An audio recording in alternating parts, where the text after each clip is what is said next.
¿Te imaginas tener la capacidad de poder compactar 40 kilómetros de hilo en una pelota de tenis?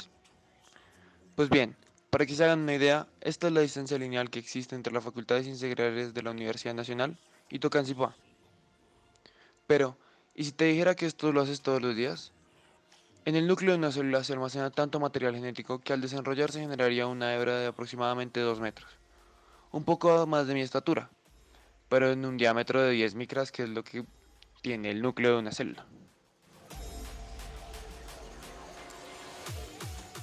Con pimiento, con pimiento, con pimiento.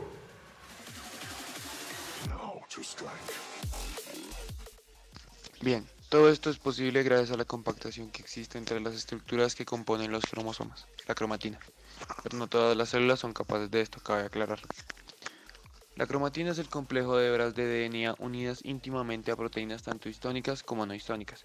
Sin embargo, este complejo está compuesto a la vez por una unidad menor, los nucleosomas. Él es Roger Kornberg, Premio Nobel de Química del año 2006 por sus estudios de las bases moleculares. Antes de ser Premio Nobel, en 1974 descubrió los nucleosomas y los describió como subunidades repetidas conformadas por el DNA y las histonas. Estas son un complejo de 8 histonas superenrolladas por una hebra de DNA que le da 1.8 vueltas a ese centro de histonas nucleares, lo cual representa 146 pares de bases, que a su vez se fija por una molécula de histona de unión, H1, formando así la estructura con un grosor de 11 nanómetros. Del peso total de un cromosoma, un tercio lo aporta el ADN, y las otras dos partes lo aportan proteínas. Now, everything I've told you to this point relates to chromatin at the only level we presently understand, namely an array of nucleosomes, which, as I've said in the repressed state, and as Mark emphasized as well, more or less uniformly packages the genomic DNA. The next slide will, in a way, summarize our ignorance of the problem. So this is a picture many of you will have seen, an electron microscope thin section of a eukaryotic nucleus with heterochromatin, the condensed region around the periphery, so-called euchromatin in the interior. Existen dos tipos de cromatina, la eucromatina y la heterocromatina. La eucromatina y la heterocromatina son las dos formas o niveles de compactación que presenta la cromatina durante la interfase, entre el final de una división y el comienzo de la siguiente. La eucromatina es una forma de la cromatina ligeramente compactada, con una gran concentración de genes. La estructura de la eucromatina recuerda a un collar de perlas, cada perla representando un nucleosoma. Recordemos pues que un nucleosoma es la unión de ADN más una proteína histona. La eucromatina participa activamente en la transcripción de ADN a productos de RNA mensajero y se encuentra frecuentemente dispersa en todo el núcleo. Por otro lado, la heterocromatina es una zona de la cromatina muy compactada, muy condensada y muy empaquetada. Este estado de condensación no le permite transcribirse, es decir, no permite la expresión genética. La heterocromatina por lo general se localiza en la periferia del núcleo.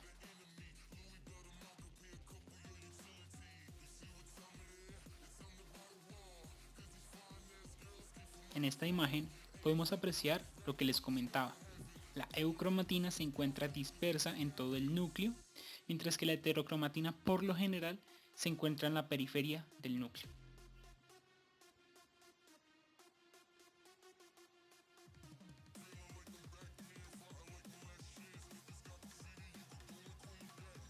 Existen dos tipos de heterocromatina, la constitutiva y la facultativa, cuya principal diferencia es que la constitutiva puede pasar a ser eucromatina y posteriormente expresarse, mientras que la facultativa nunca se expresará. La constitutiva se caracteriza por tener un particular ADN, llamado ADN satélite, formado por un gran número de secuencias cortas repetidas en tándem, mientras que la heterocromatina facultativa se caracteriza por la presencia de secuencias repetidas tipo line. Otra diferencia es que la heterocromatina constitutiva es estable y conserva sus propiedades durante todas las etapas del desarrollo, mientras que la facultativa es reversible y varía su estado dependiendo del estado de desarrollo y del tipo celular.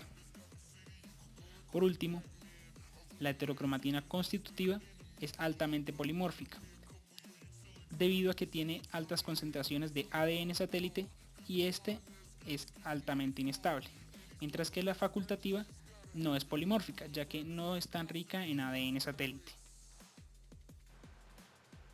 Tanto la heterocromatina y las histonas se involucran en métodos de regulación epigenéticos. Bueno, se ha hablado de las proteínas histonas, pero ¿qué son? Es una proteína con altos contenidos de lisina y arginina, por lo que el ADN que las codifica posee un alto contenido de GC. Las más sobresalientes son la H1, H2A, H2B, H3 y H4. Como se mostraba anteriormente, el núcleo istomérico está compuesto por 8 proteínas, 2 pares de cada una a excepción de la H1. A continuación vemos un modelo esquemático de cada tipo de proteína. Todas estas poseen una cola con un nitrógeno terminal. En el apéndice B vemos cómo se dobla la proteína H2A. El apartado C nos muestra la interacción conocida como saludo de manos entre la 2A y la 2B. La 3 y la 4 interactúan entre sí de la misma manera. En el apartado D se muestra la estructura del núcleo de 8 histonas, desde donde se proyectan las colas con nitrógenos terminales. Este diagrama nos presenta cómo según se enrolla el ADN en la histona, este adquiere ciertas características. Los nucleótidos GC quedan preferiblemente hacia afuera, mientras que los AA, TT y TA quedan hacia adentro, en contacto con la histona. Y ya que hablamos de proteínas y cómo se enrolla el ADN en la histona, es importante hablar sobre la lisina y la arginina, ambos componentes abundantes de las histonas.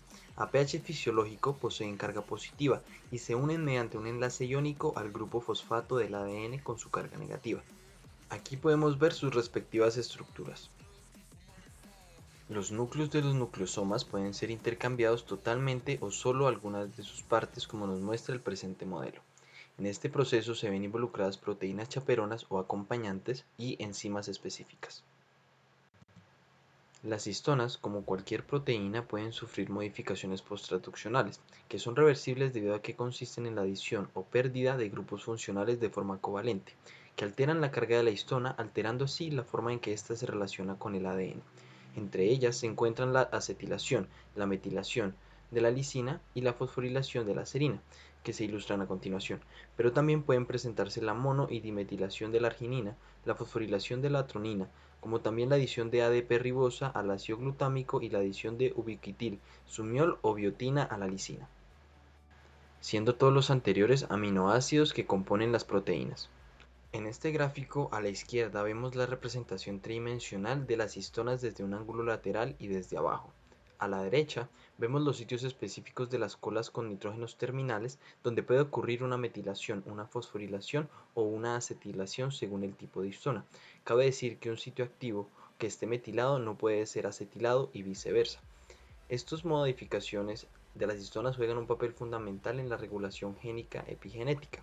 Son mediadas por enzimas muy específicas, unas agregan y otras retiran, las cuales son inducidas por proteínas reguladoras de transcripción, también conocidos como factores de transcripción, que se activan en cierto momento y espacio de la vida de una célula, modulando así las modificaciones de las histonas. Las histonas metiladas son capaces de unirse con mayor afinidad al ADN, impidiendo así el acceso de la maquinaria transcripcional y por tanto de la transcripción de los genes situados en la región regulada. En cambio, la acetilación de las histonas aflojan la estructura del ADN al neutralizar la carga positiva de la lisina. Las modificaciones de las histonas también influyen en la generación de heterocromatina. Aquí se ilustra cómo las colas terminales de las histonas influyen en la forma en que el ADN se pliega. ¿Y entonces qué son las proteínas cromosómicas no histónicas? Pues, como su nombre lo dice, son proteínas y entre ellas se encuentran los factores de transcripción y la RNA polimerasa, ambas importantes en la regulación génica.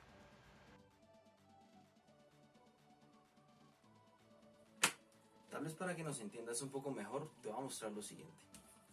Este es un collar de semillas. Más o menos así luce la cromatina bajo un microscopio electrónico.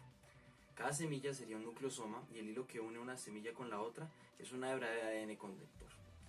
Entonces, resumiendo bastante, la cromatina es una hebra de muchos nucleosomas más proteínas no histónicas. Pero el ADN doblado de esta forma aún no es suficiente, así supera el tamaño del núcleo 100 veces. Entonces, ¿qué pasa?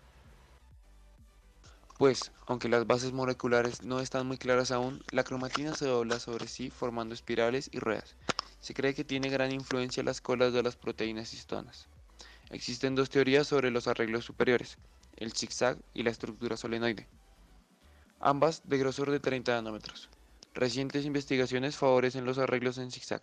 Sin embargo, estas hebras solo son un pequeño pedazo del cromosoma. Los cromosomas tienen aproximadamente 1400 nanómetros. Poseen múltiples estructuras como hemos visto y se encuentran en el núcleo de las células como bien sabemos. Un cromosoma es una hebra completa de ADN.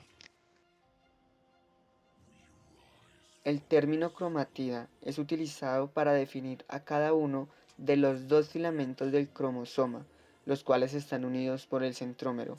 Cabe destacar que estos dos filamentos son idénticos en estructura y composición.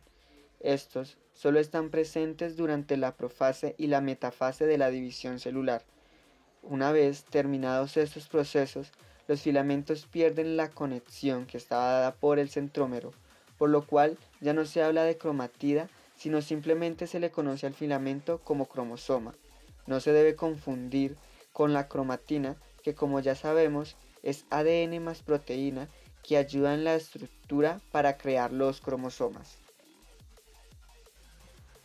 Lo que conocemos como cariotipo es la representación del conjunto de cromosomas de una célula en mitosis.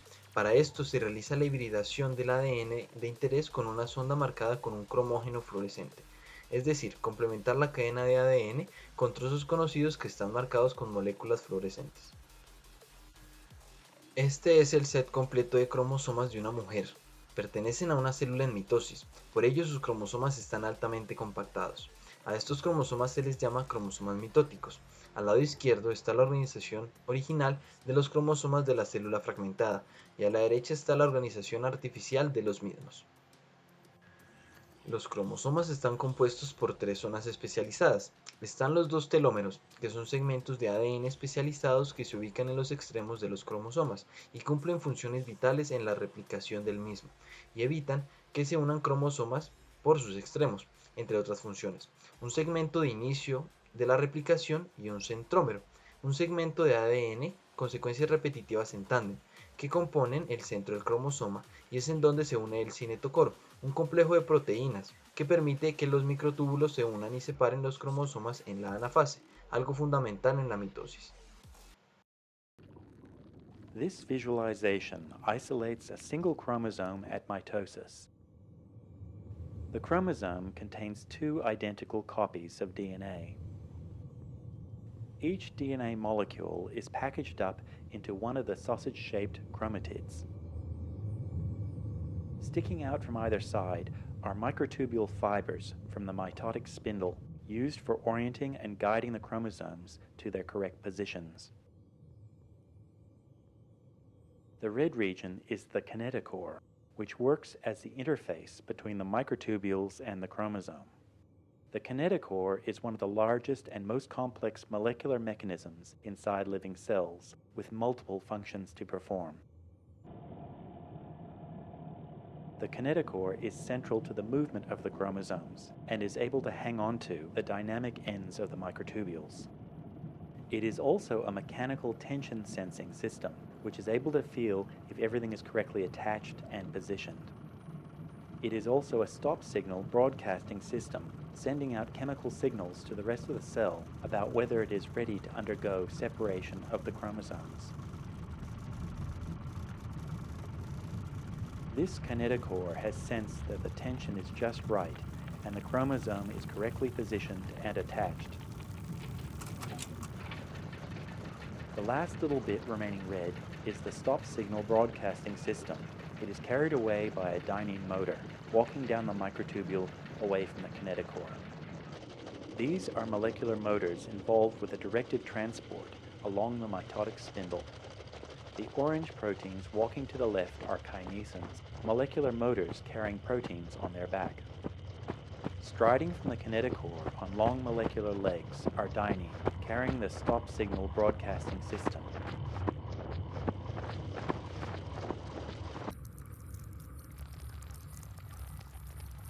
When all the kinetochores are ready, the cell transitions into the anaphase stage, with the chromatids pulled apart to the opposite poles of the cell.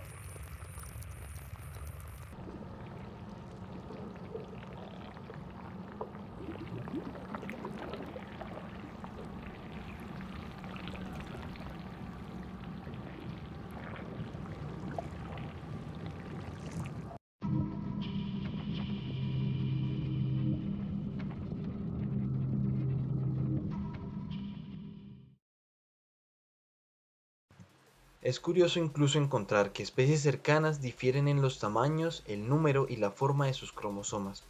Como ejemplo tenemos aquí a los muchak, que son de la familia de los venados. Al lado izquierdo tenemos a uno que es de China y al lado derecho uno que es de la India. Algo intrigante es que la forma de enrollarse del ADN no es constante. Esta depende de las necesidades de la célula, la fase del ciclo de vida en el que está, entre otras variables.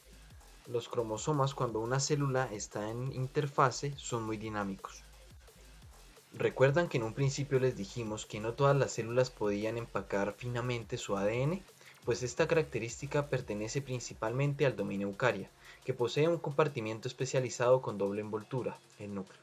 Mas también se han encontrado proteínas en el ADN bacteriano que permiten que tome esta forma circular cerrada. Sin embargo, poco se sabe del denominado cromosoma bacteriano. Los cromosomas politénicos en escobilla, cromosomas B y los isocromosomas son algunos tipos de cromosomas presentes solo en algunos tipos celulares o en poblaciones concretas de una especie.